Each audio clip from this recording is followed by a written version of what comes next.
تو اگر اس پر غور کیا جائے تو پھر خود بخود یہ بات سمجھ میں آئے گی کہ ویسے تو اللہ تبارک و تعالی نے اس رمضان کے اندر بنیادی طور پر 2 عبادتیں ہیں ایسی جو اور دنوں میں فرض نہیں تھیں یا سنت نہیں تھی، اس زمانے میں ہے. ایک روزہ عام دنوں میں فرض نہیں تھا، مہینے کے اندر فرض کر دیا. اسی طرح تراویح عام دنوں میں نہیں تھی، اس میں پڑھنا سنت مؤکدہ قرار دے دیا گیا کہ بھی سنت مؤکدہ ہے کہ تراویح پڑھو.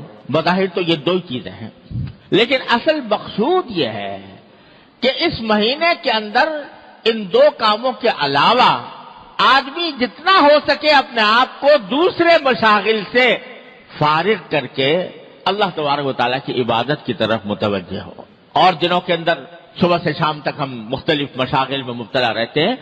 یہ 1 مہینہ اللہ کے لیے اپنے آپ کو فارغ کرنے کی کوشش کرو کہ اپنی دوسری مصروفیات کم کرو، اور جو حقیقی عبادت کے کام ہے جس کے لیے تم دنیا میں بھیجے گئے تھے، جو تمہاری پیدائش کا مقصد تھا، اس کی طرف اپنی توجہ زیادہ بڑھاؤ. لہذا اس میں روزے اور تراویح کے علاوہ آدمی اس بات کا اہتمام کرے کہ تلاوت قرآن کریم کی تلاوت عام دنوں کے اندر اتنے کرنے کا موقع نہیں ملتا. جتنا ہو سکے قرآن کریم کی تلاوت زیادہ سے زیادہ کی جائے. یہ نبی کریم صلی اللہ علیہ وسلم کی سنت بھی ہے.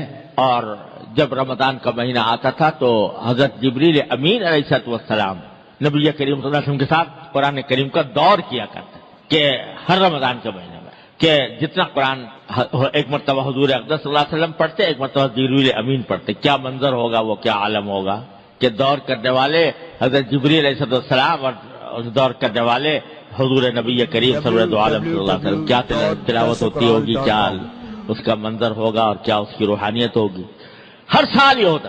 اور آخری سال جو آپ کی دنیا میں تشریف رکھنے کا آخری سال تھا، اس میں 2 مرتبہ یہ دور کیا گیا سرکار دو عالم صلی اللہ علیہ وسلم اور جبریل امین کے درمیان. تو اس لیے قرآن کریم کی کو خاص نسبت ہے رمضان سے. تو اس میں رمضان کے اندر پہلے سے طے رکھیں کہ بھئی تلاوت قرآن کی مقدار عام دنوں سے زیادہ اس میں بڑھائیں گے.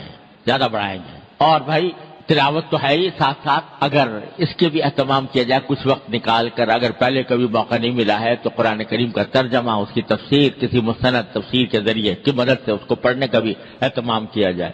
تو تلاوت، پھر چلتے پھرتے ذکر، اور بعض وہ عبادتیں، نفلی عبادتیں جو عام دنوں میں ادا کرنے کی توفیق نہیں ہوتی، رمضان کے اندر اس کا اہتمام کر لیا جائے.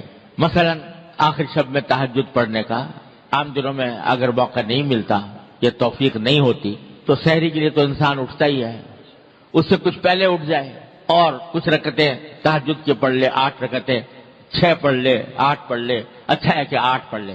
عام دنوں کے اندر تراویح کے بعد، مغرب کی نماز کے بعد 6 رکعتیں مسنون ہیں، یعنی نفلی عبادت نہیں عام دنوں میں موقع ملتا، اب پڑھ لے. اشراق کے بعد جو رکعتیں، 2 رکعتیں یا 4 رکعتیں، یہ عام دنوں میں موقع نہیں ملتا، اس میں پڑھ لے. اور چلتے پھرتے ذکر، فضولیات سے اجتناب، فضول کام سے، فضول محفلیں جمی ہوئی ہیں، باتیں ہو رہی ہیں، گپ شپ ہو رہی ہے، اس سے اپنے آپ کو بچائیں. اور زیادہ سے زیادہ وقت اللہ تبارک و تعالیٰ کے ذکر میں، اللہ تعالیٰ کی یاد میں، اللہ تعالیٰ کی عبادت میں گزارنے کی کوشش